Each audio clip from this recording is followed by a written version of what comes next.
tips that can help you to relieve problems that you might be having that could be caused, at least in part, by your vagus nerve. Now, a little bit about the vagus nerve first. I got asked the question, will a TENS machine help in treating vagus nerve problems? I'll very briefly answer that, and then I'll move on into the tips at the end. Okay, so you might find some of them work better for you than others.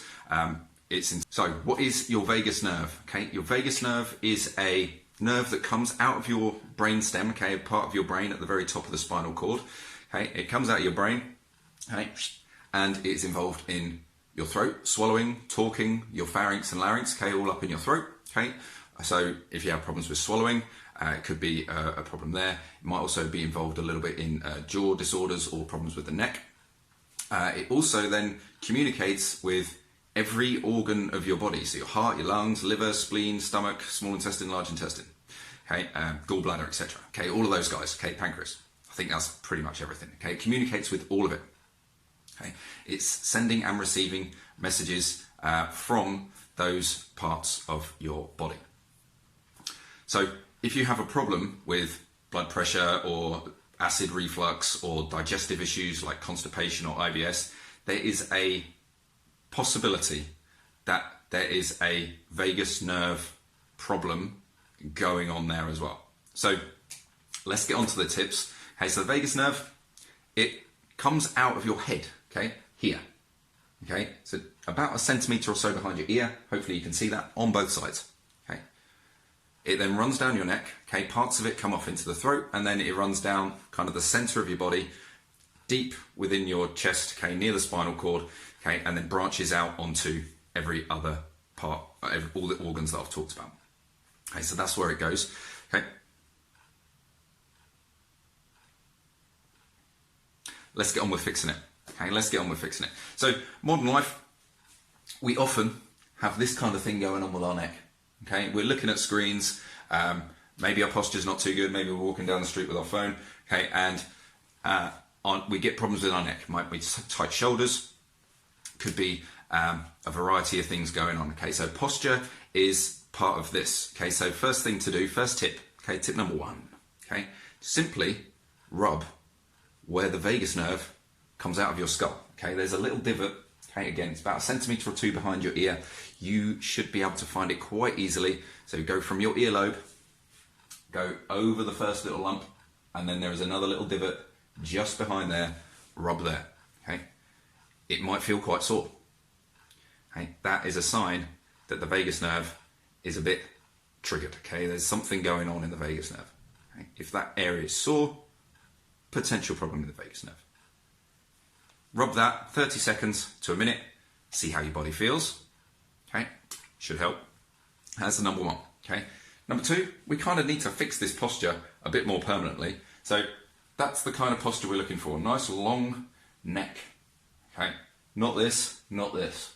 Okay, definitely not this. Okay, so when we have that kind of posture, it can squeeze the muscles around the area where the vagus nerve is coming out. So if we're in here, like this, okay, these muscles, the sternocleidomastoid muscle that runs down into my neck, okay, if I turn and grab hold of it, is there, okay, that's the sternocleidomastoid muscle. That can put pressure on that space, okay? So we want that sternocleidomastoid muscle to be nice and long, and to do that, we need this posture with our neck, okay? So just be aware of neck posture, okay? Number two. Number three, we can use our eyes, okay? So our eyes, when we use those, okay, they can change. We've got some smaller muscles at the back of our head, just below the lumpy bit at the back of our head, okay, the external occipital protuberance, okay, EOP, okay, and when they're tight, again, that pulls our neck down and back, okay, might be a cause of headaches as well. Okay, so here's a really easy one, okay. You can lie down or stand up doing this. Okay, first thing to do is get that neck position. Okay, really stretch out, long neck, okay, nice and tall. Next thing, okay, look as hard left or right, okay, as you can. Okay, so it looks something like that. Up to 2 minutes until you yawn. Okay, I'm not going to do that for 2 minutes. That would be incredibly boring. Okay. Next thing we can do, gargling or humming. Okay, so get a glass of water or cool tea or whatever it might be. Okay, tip your head back. I'm not going to teach you how to gargle. Okay, except I just did.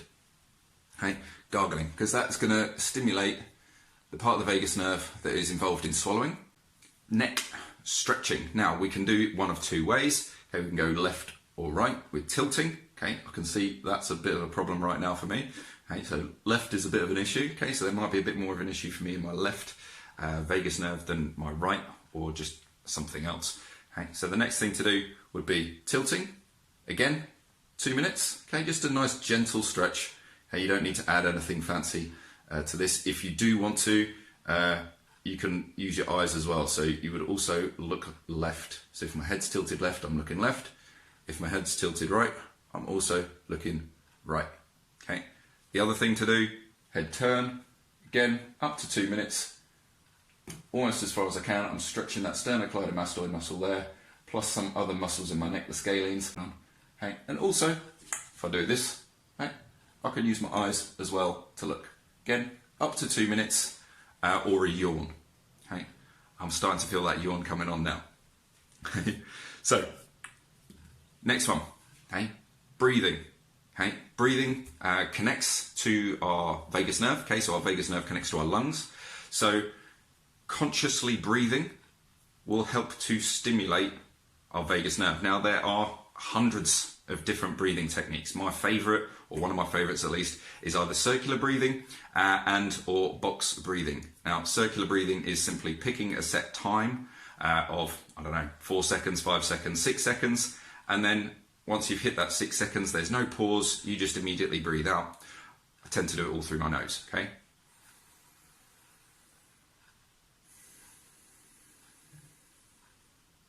Okay, that's circular breathing, dead simple. Okay, just do it consciously over and above our kind of normal unconscious breathing, which is just what we do all the time. Okay. Or box breathing, in 6 hold, 6 out, 6 hold again, and then repeat. Okay, so again, it would look something like this.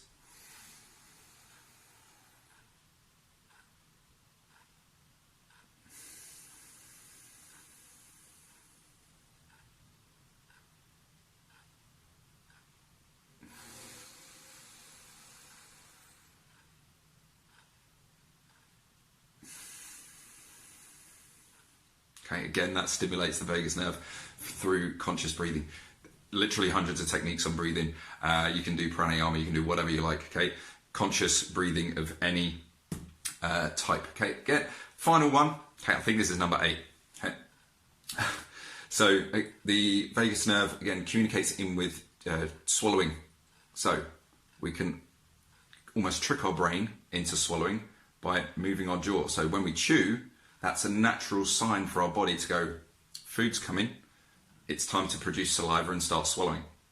So if we move our jaw, okay, again, consciously, we can trigger the vagus nerve and help it to detone.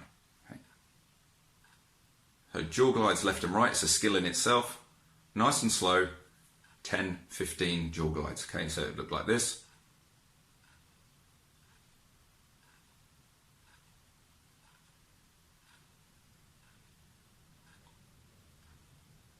Okay, 15 or so of those.